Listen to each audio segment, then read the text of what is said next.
En este ejercicio, con este productorio, en general, el único modo que hemos estudiado nosotros de ver cómo este productorio lo podemos estudiar es mediante ese truco de Herglotz. Es decir, tenemos una función a la izquierda, tenemos una función a la derecha, vamos a tratar de determinar de ciertas propiedades que me permitan caracterizar que esas funciones tienen que ser iguales. ¿Cómo? Buscamos propiedades importantes, estudiamos la diferencia, acotamos esas funciones. Si tengo una función entera que esté acotada, pues determino el Wheeler constante y entonces determinamos esa constante. Tú dices, señor.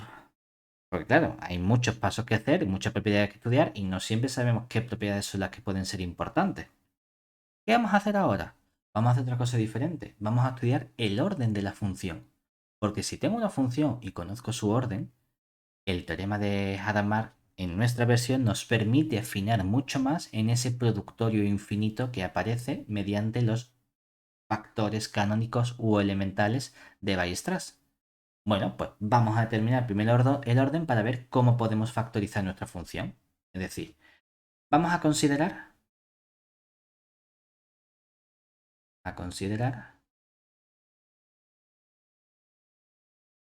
la función que va a ser f de z dada por nuestro coseno hiperbólico de z menos el coseno de z. Decimos, vale, vamos a estudiar el orden, ¿verdad? Entonces, para estudiar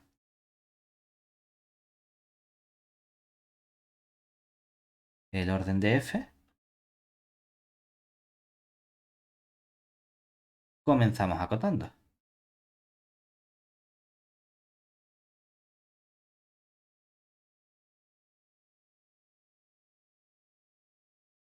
Y entonces, cuando acotamos, ¿qué tendríamos?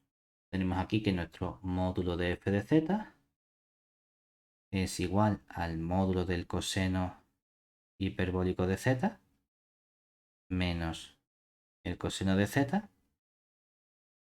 ¿Qué podemos hacer aquí para acotar? Pues decir, oye, mira, este coseno hiperbólico, ¿cómo lo definimos en los complejos? Como e elevado a z más el e elevado a menos z dividido entre 2. ¿Cómo definimos el coseno normal de z? Como e elevado a iz más e elevado a menos iz dividido entre 2. ¿Qué podemos aplicar entonces? Pues lo único que tienes que aplicar es desigualdad triangular en cada uno de esos elementos, ¿verdad? Claro, si aplicamos desigualdad triangular y aplicamos también que ya hemos visto que e elevado a z en módulo es menor o igual que e elevado al módulo de z. Vamos a hacer una cosa, lo voy a cambiar, no voy a poner en lugar de z un w, ¿vale? Y w es menor o igual que e elevado al módulo de w, para que tú digas, pues cuando el w sea z, me sirve, o cuando el w sea iz, también me sirve la misma acotación, porque el módulo de i es 1. Entonces, ¿qué ocurre? Que esto de aquí lo acotamos por módulo, perdón, por el e elevado al módulo de z más el e elevado al módulo de z, todo eso dividido entre 2, más por la desigualdad triangular el elevado al módulo de z, más este también el elevado al módulo de z, dividido entre 2, y todo esto al final, cuando simplificamos, ¿qué nos queda? 2 veces elevado al módulo de z, ¿verdad? Y eso es para todo z de los complejos. Hemos encontrado una constante a que es 2, una constante b que es 1 y una constante ρ que también es 1. De momento, ¿qué sabemos únicamente? De momento, lo único que sabemos es que el orden es finito porque hemos encontrado esas constantes y tenemos una cota superior para el orden. Es decir, luego, nuestra función f tiene orden ρ finito, siendo ese orden ρ menor o igual que 1. ¿Vale? Venga, vamos a tratar de ver entonces qué ocurre con el orden exactamente, para ver si puedo conseguir que sea exactamente 1. Esa es nuestra idea. A ver si es 1. Vamos a tratar de estudiar los distintos ceros que tenga nuestra función f de z. Hombre, si el orden lo estudio o lo estudiamos con toda esa parte, pues hostia, ahí queda un poquito. ¿Cuándo es el coseno de hiperbólico de z igual menos el coseno de z igual a 0? Cuando esas cosas son iguales, cuando esas exponenciales son iguales, tú dices, "Yeah, trivial, trivial, trivial, no parece, ¿verdad?" Pero hay un truquito, ¿vale? ¿Cuál va a ser el truquito?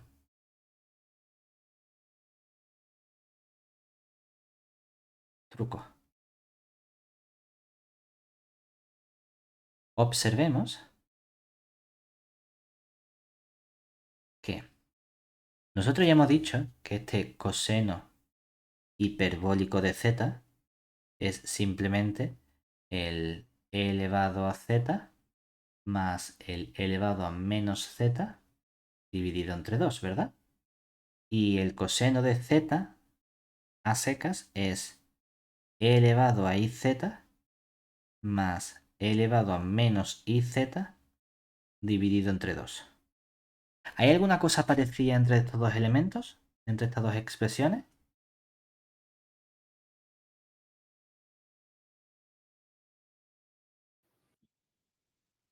Se parecen muchísimo en el sentido de que tenemos el 2, tenemos las exponenciales sumando, una positiva y una negativa. La única diferencia es que una tiene el iz y el otro no. ¿Cómo lo podemos arreglar? ¿Qué ocurre, por ejemplo, si yo pusiese el coseno de iz?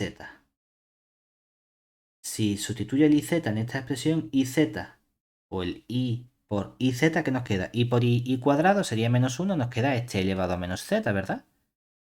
Y cuando sustituyo en la otra parte, en este menos iz, ¿qué nos queda?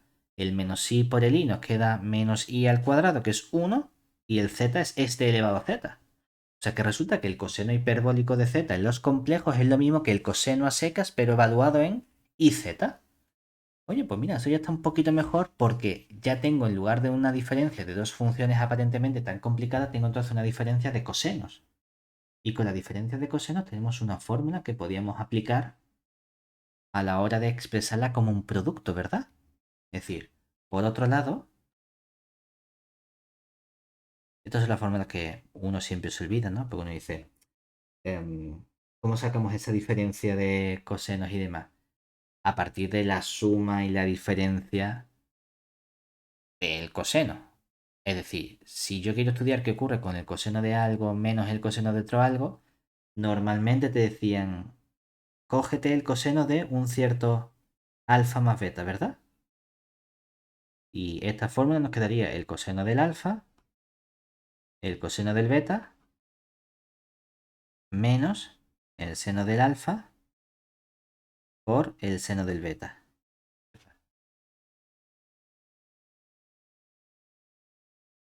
Y por otro lado, cuando tenemos nuestro coseno de alfa menos beta, ¿qué nos queda aquí?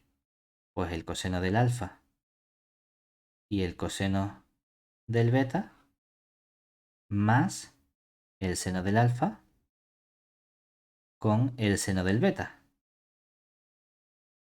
Entonces, cuando realizamos la diferencia de estos elementos, ¿qué se nos simplifica? Los cosenos desaparecen, ¿verdad? Y nos va a quedar como un producto de seno. ¿Cuál quieres hacer? ¿El de arriba menos el de abajo o el de abajo menos el de arriba? Como que más coraje te da. Arriba menos abajo. Entonces tendríamos que este coseno de alfa más beta menos el coseno de alfa menos beta, como hacemos arriba y abajo, nos quedaría menos 2 veces el seno de alfa por el seno de beta. ¿Qué queremos nosotros?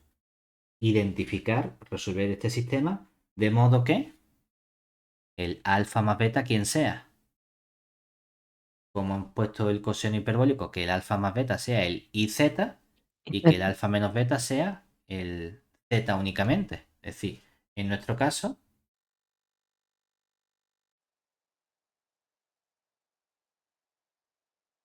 queremos que ese alfa más beta, hemos dicho que sea el IZ y que el alfa menos beta sea el Z únicamente. De aquí, ¿qué obtenemos entonces? Pues que si sumamos las dos, ¿qué nos va a quedar? Que alfa vale... a ver si lo hago bien en la primera. El Z lo saco factor común, el 1 más i entre 2 por z, ¿no? Porque así el 2 pasa dividiendo. Y cuando a la de arriba le resto la de abajo, se nos van los alfa y nos queda entonces que el beta vale... el de arriba menos el de abajo, nos va a quedar el i menos 1 entre 2 por el z. ¿No? Y no metió la pata. Por lo tanto, Sí, ¿eso qué significa? Que nuestra función ya se puede reescribir como un producto. Es decir, nuestra función f de z, que en principio era complicada con este coseno hiperbólico de z, menos el coseno de z, se ha expresado de forma súper sencilla como menos 2 veces y aparece un seno de qué función? De la función 1 más i entre 2 por z y otro seno de qué función? De la i menos 1 entre 2 por z. ¿Vale? ¿Por qué es esto guay? Porque ahora que tengo mi función expresada como un producto, además de funciones elementales, es fácil estudiar los ceros de cada una de estas funciones. Cuando se nos alguna nuestro seno en cualquier múltiplo de pi. Entonces, como tengo dos senos que están multiplicados por un factor diferente, lo único que tenemos que estudiar es cuando esas cosas son múltiplos de pi. Es decir, entonces, ¿cuándo es nuestra f de z 0? Sí, solo sí. O por un lado, si nos fijamos en este seno, queremos que este 1 más i entre 2 por z sea un múltiplo de pi, es decir, k por pi. O cuando nos fijamos en este otro seno, que i menos 1 entre 2 por z sea un múltiplo, para no poner la misma letra al mejor, vamos a poner un k tilde o un k gorrito por pi. ¿Vale? De aquí que sacamos, si solo sí, ¿quién tiene que ser nuestro z? Tiene que ser... A ver, vamos a hacer las cuentas. Tenemos el kpi, tenemos aquí el 2, tenemos el 1 más i, multiplicamos por el conjugado, que es el 1 menos i, así este se va y nos queda un 2, que se va con este, y nos queda entonces el 1 menos i por k por pi. Y esto con todo k perteneciente a los enteros, ¿verdad? Y el otro sería el 2 pasa multiplicando, el i menos 1, multiplicamos por el conjugado que es el menos i menos 1, entonces abajo nos queda un módulo 2, este se va, este se va, este se va, y nos queda menos i menos 1, o si uno quiere, realmente como vamos a multiplicar por todo k entero, el menos lo puede absorber el k gorrito, ¿verdad? Quiero decir que tú puedes poner perfectamente si solo si tu z es de la forma menos i menos 1 k gorrito por pi. Con este k gorrito entero. Y no hay ningún problema.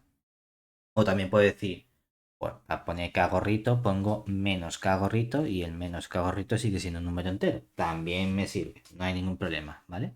Lo importante es que ya tenemos caracterizado exactamente qué ocurre con todos los ceros, ¿vale? Si te fijas, hay un caso especial, que sería que ocurre para k igual a 0. Porque para k igual a 0 aparece una vez el z igual a 0, ¿verdad? Y aparece otra vez el z igual a 0 de la parte de abajo. Entonces, todos los ceros de mi función son simples salvo el z igual a 0. Es decir, todos estos son ceros simples excepto z igual a 0, que es un 0 doble.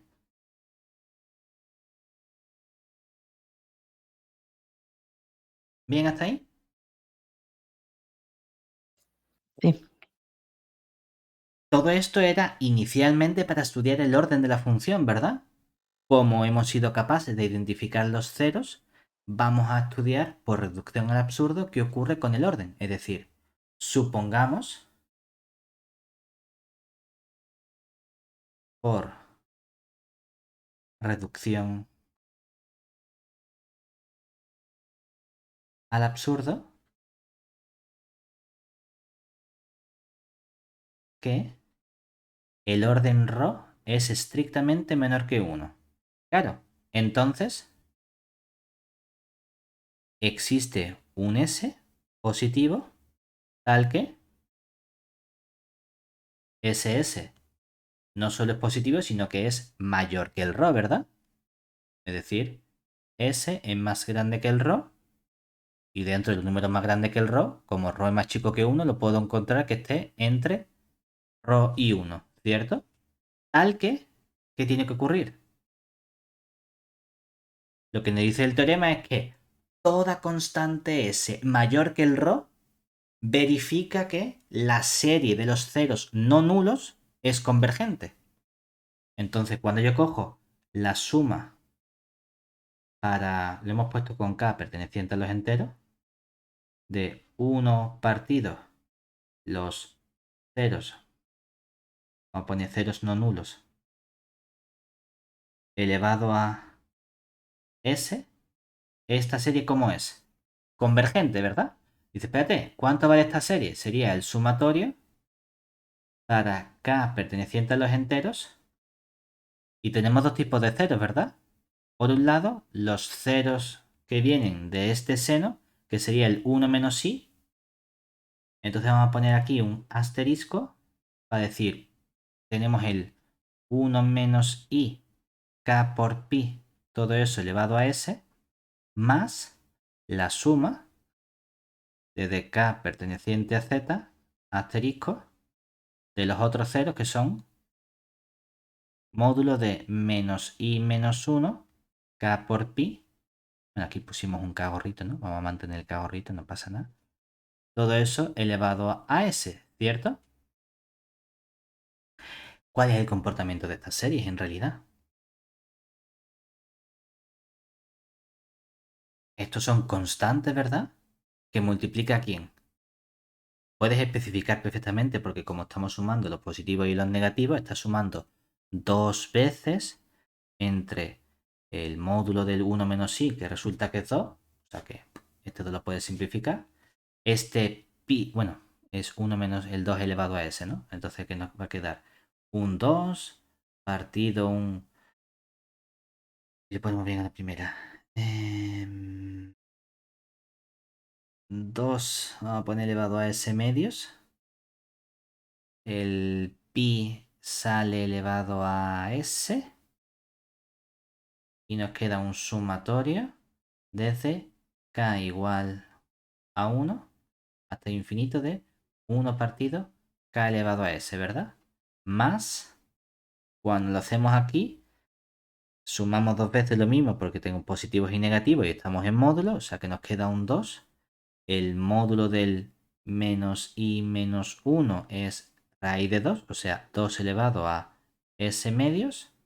Sale un pi también elevado a s. Y tenemos también aquí un sumatorio desde k igual a 1 hasta infinito del 1 partido k elevado a s, ¿verdad? O lo que es lo mismo, como te queda en este caso la misma suma, todo esto tienes simplificado. 4 veces el 2 partido s medios, el pi elevado a s y el sumatorio desde k igual a 1 hasta infinito del 1 partido k elevado a s. Que no me interesa saber exactamente esta constante, ese factor. Lo que me interesa es que tengo aquí el qué. La serie armónica generalizada, pero con un exponente s que es menos estricto que 1. Me están diciendo que esto es siempre convergente, ¿verdad? Pero sabemos que esta serie armónica no converge cuando el S es menos estricto que 1. Por tanto, ahí tenemos nuestra contradicción. ¿Cuál ha sido el problema? Haber supuesto que nuestro orden ρ era estrictamente menor que 1. Es decir, luego la función f de z igual al coseno hiperbólico de z menos el coseno de z tiene orden ρ exactamente igual a 1. ¿Bien hasta ahí? Sí, recuérdame otra vez por qué tenías la K y la K gorrito y luego solo tienes la K. Ah, bueno, porque si quieres podemos cambiar la letra. Aquí hemos dicho, realmente si uno quiere ser más formal, aquí, espérate. Aquí lo que estamos diciendo, si lo quieres O sea, hacer sé que no más... tiene importancia, pero simplemente por... Sí, sí, porque hemos dicho, tú esta suma la separas en la suma positiva y la suma negativa. Lo separas en cuando tienes k elevado a s y menos k elevado a s.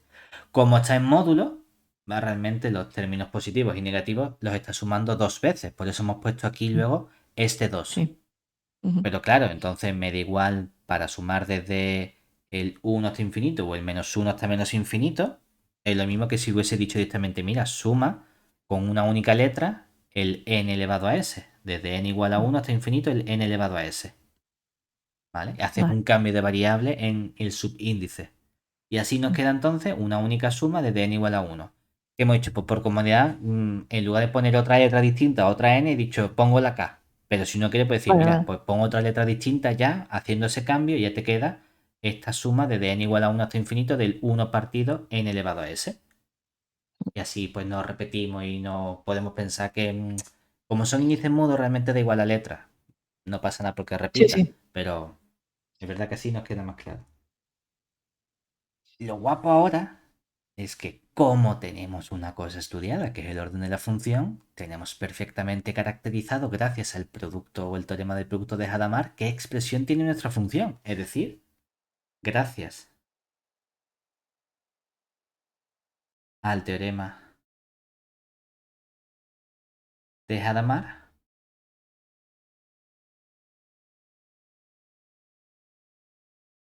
sabemos que podemos expresar. Vamos a hacer una cosa, vamos a llamar antes aquí arriba. ¿Cómo lo llamamos? Voy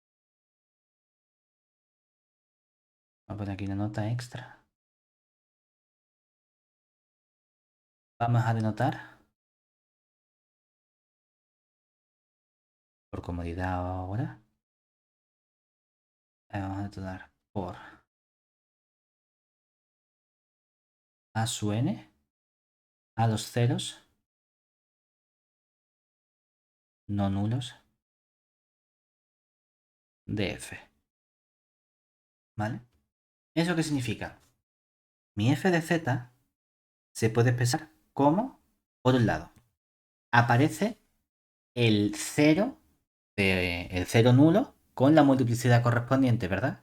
Ese cero nulo, ¿cuántas veces aparece? Tenía multiplicidad 2. Por lo tanto, sé que va a haber un z al cuadrado. Luego va a aparecer un elevado a un polinomio de grado menor o igual que el orden de nuestra función. Es que el orden es exactamente 1. Como el orden es exactamente 1, ¿qué sabemos?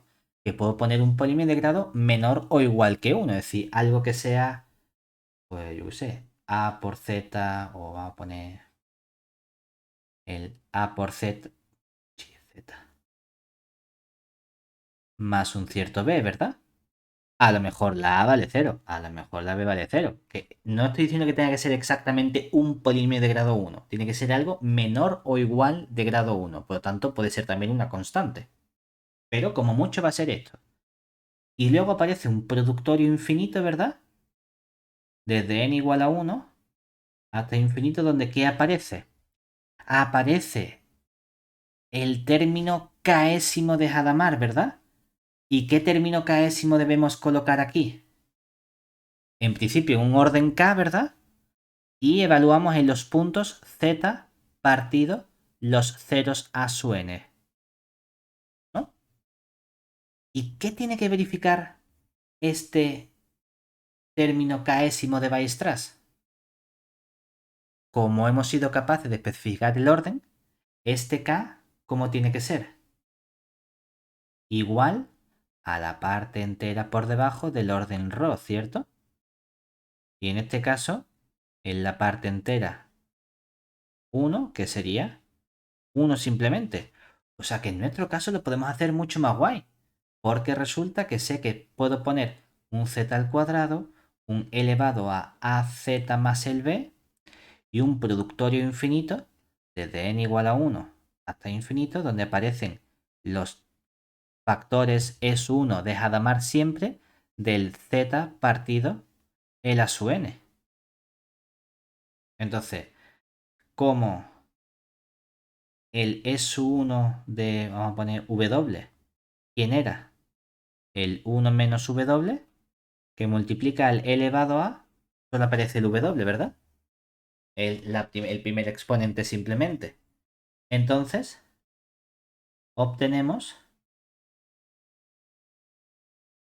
que, ¿qué aspecto tiene nuestra función f de z? Pues mira, va a ser un z al cuadrado, un elevado a por z más b. Y la parte chunga va a estar en el productorio, ¿verdad? ¿Por qué va a estar en el productorio? Hombre, porque los ceros los has puesto, o los hemos puesto en principio como ceros de qué tipo. Tenemos de dos familias, ¿verdad? Es decir, tenemos por un lado los ceros de esta forma con el k entero o los ceros de esta forma con el k entero. Y además aquí podemos distinguir entre el positivo y el negativo. Uf, muchas cosas, ¿no? Bueno, vamos a hacer una cosa. Si los quiero poner en positivo, ¿qué tengo que hacer? Vamos a descomponer en el producto y vamos a poner todo con las n, desde n igual a 1 hasta infinito. ¿Eso qué significa? Que cuando tus ceros sean de esta forma, 1 menos i, vas a tener por un lado los 1 menos i, es decir, vamos a poner el 1 menos z, y aquí aparece el 0, y el 0 sería el 1 menos i npi, ¿verdad? Todo eso por e elevado al... el z partido 1 menos i npi, ¿verdad? Pero también aparece lo mismo con el menos n, ¿cierto? O sea que también va a aparecer aquí multiplicando el 1 más, ¿no? Porque el menos lo puedo meter aquí, y nos queda el z con el 1 menos i npi, y aquí el menos, si se nos queda en el exponente, que sería menos z partido 1 menos i npi, ¿verdad? Un montón de productorios. Con eso que hemos hecho, únicamente los ceros de el primer seno. Ahora repetimos todo esto, va a ser como dentro de un productorio gigante, ¿no? Entonces vamos a tener también ahora, me va a caber. Vamos a tener el 1 menos el z partido los otros ceros, que eran menos i menos 1 con la npi, ¿verdad? Y fíjate en una cosa, en la parte de la exponencial realmente, ¿qué va a ocurrir?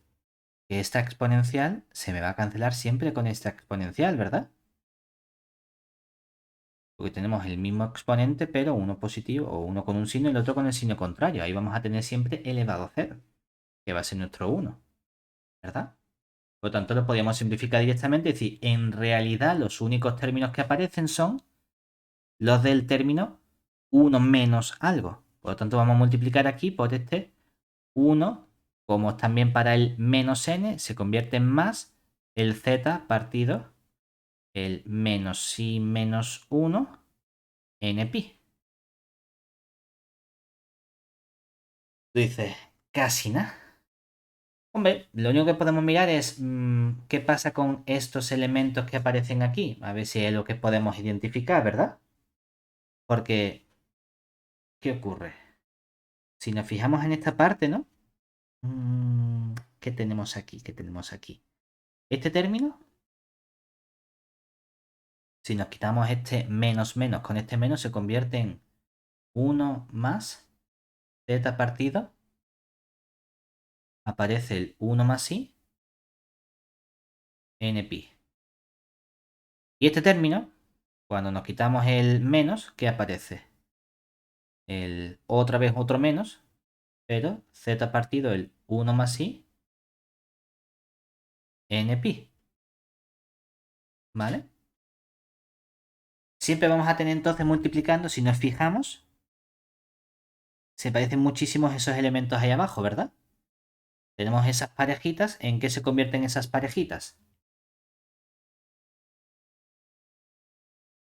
Es decir, podemos simplificar entonces.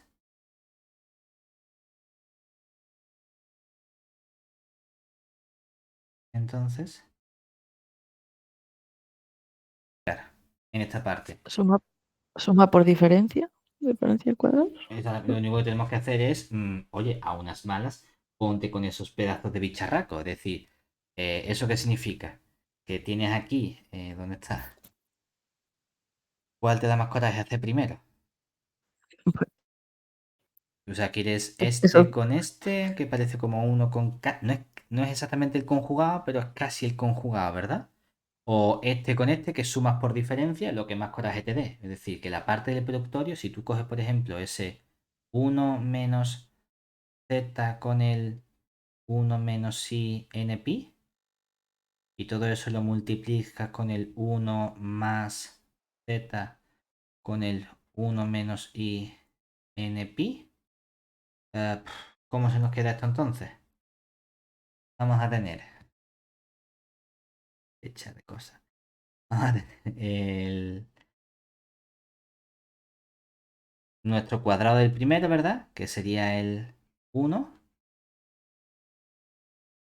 Vamos a tener luego, bueno, no hace falta este paréntesis, a pensar en luego multiplicar. El 1 menos, vamos a tener aquí nuestro z cuadrado, vamos a tener aquí el 1 menos i, todo eso cuadrado, con el n cuadrado y cuadrado, ¿verdad? Y cuando hagamos el 1 menos z partido, 1 más i nos ha quedado, ¿no? Con el n pi, y todo eso lo multipliquemos con el 1 más z partido, el 1 más i n pi, este se nos simplifica como el 1 menos z cuadrado partido el 1 más i cuadrado n cuadrado, pi cuadrado. Qué cosa, ¿no? Y hay que multiplicar estos dos. Y cuando multiplicamos estos dos, hombre, primero podemos intentar simplificar este numerito, ¿no? Porque el 1 menos i, ¿cómo nos quedaría? Como el cuadrado del primero, queda más el cuadrado del segundo, ¿verdad? Menos el doble del primero por el segundo. Que al final esta parte se nos cancela, que nos queda simplemente menos 2i. Si este es un menos 2i, multiplicando, como tengo 1 partido el menos 2i, nos queda multiplicando arriba y abajo por i, simplemente i medios, ¿no? O sea que toda esta expresión nos quedaría como 1 menos i z cuadrado, todo eso dividido entre 2n cuadrado pi cuadrado, ¿no? Cuando hacemos con el 1 más i, que nos queda el 1 cuadrado más el i cuadrado más el 2i. O sea que nos queda el 1 partido por 2i, que sería menos i partido de 2. O sea que ahora nos queda 1, como es un menos, nos queda un más i z cuadrado entre 2n cuadrado pi cuadrado, ¿verdad? Mira que bien, nos queda otra suma por diferencia, ¿verdad? Es decir, de nuevo, cuando multiplicamos todos esos cuatro, es decir, luego los cuatro productos, vamos a tener que copiarlos, ¿no? Productos nos dan, pone aquí producto, igual a Multiplicamos estos dos y ¿qué tendríamos? Suma por diferencia sería el cuadrado del primero menos el cuadrado del segundo, que sería el i cuadrado, el z a la cuarta, entre el 4n a la cuarta, pi a la cuarta, ¿verdad? O lo que es lo mismo, el i cuadrado nos queda 1 más z a la cuarta entre 4n cuarta pi cuarta. ¿Eso qué significa? Que de momento, ¿qué hemos sido capaces de encontrar? En esta parte, de momento, aquí, ¿qué sabemos?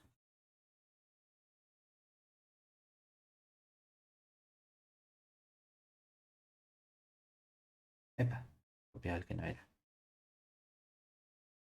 Y este aquí, vamos a borrar este también.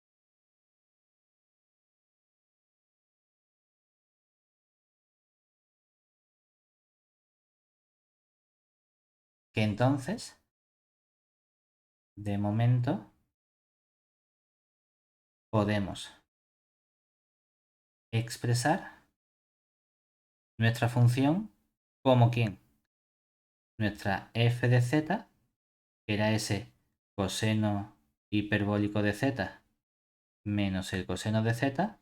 Hemos conseguido un z cuadrado, hemos conseguido el elevado a un cierto az más b, y luego aparece el productorio desde n igual a 1 hasta infinito, y lo que hemos simplificado que ha sido 1 más z cuarta, 4n cuarta, pi cuarta. Anda, mira qué bien, nos queda el 1 más z cuarta entre 4n cuarta, pi cuarta. Lo tenemos casi todo. ¿Qué es lo único que nos falta por simplificar en esa parte de ahí? La exponencial. Ver que esa exponencial debería desaparecer, es decir, convertirse en una constante. ¿Cómo lo podemos hacer? Hombre, pues vamos a tomar límite, es decir, para determinar, para determinar los valores de las constantes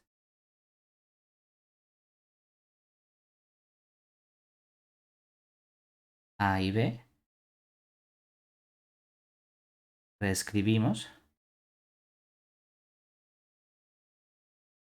la función f de z partido z cuadrado, que nos quedaría ese elevado a z más b por ese productorio desde n igual a 1 hasta infinito del 1 más z a la cuarta partido 4n cuarta pi cuarta. Entonces, tomando límite, no diré, tomando límite cuando nuestra n, perdón, cuando nuestra z tiende a 0, obtenemos que en esta parte de aquí, ¿qué nos ocurre? Si este coseno hiperbólico lo escribimos como el seno con el seno, ¿qué nos ocurre? Que el seno partido por z tiende a 1, el seno partido por z tiende a 1, entonces ¿a qué tiende ese coseno hiperbólico de z menos coseno de z partido de z cuadrado? Nos va a tender precisamente a 1. Y la parte de la derecha, la exponencial de elevado a z más b, tiende a elevado a b. Este productorio tiende a 1, por lo tanto, ¿cuánto debe valer nuestra constante b? Nos debería quedar simplemente 0, ¿verdad? O si quieres pones que elevado a b vale 1, me da exactamente igual. Si ese elevado a b vale 1, entonces, ¿qué ocurre? Pues que de momento tendríamos que esa f de z partido z cuadrado es igual a elevado a por z por ese productorio desde n igual a 1 hasta infinito de 1 más z a la cuarta entre 4n cuarta y cuarta, ¿verdad? ¿Qué tipo de función es esta de aquí?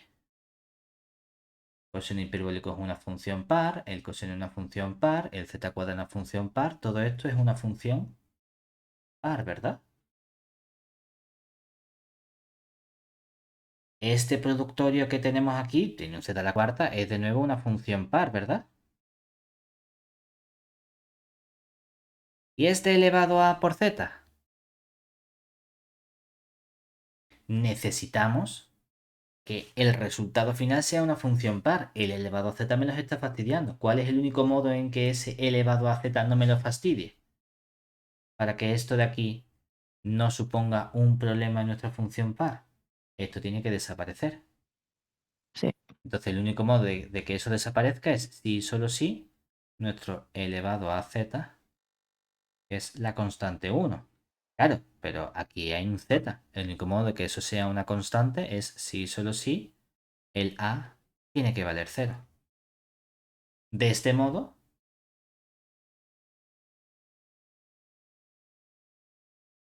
hemos conseguido llegar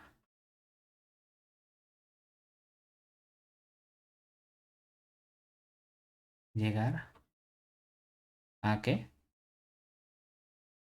Por nuestro teorema de Hadamard y gracias a que conocemos el concepto de orden, que nuestra función f de z es ese coseno hiperbólico de z menos el coseno de z es simplemente el z cuadrado, la constante a vale 0, no hay az, el elevado a b vale 1, entonces nos queda simplemente la constante 1 por el productorio desde n igual a 1 hasta infinito de 1 más z a la cuarta partido 4n cuarta y cuarta, que era justamente lo que queríamos demostrar.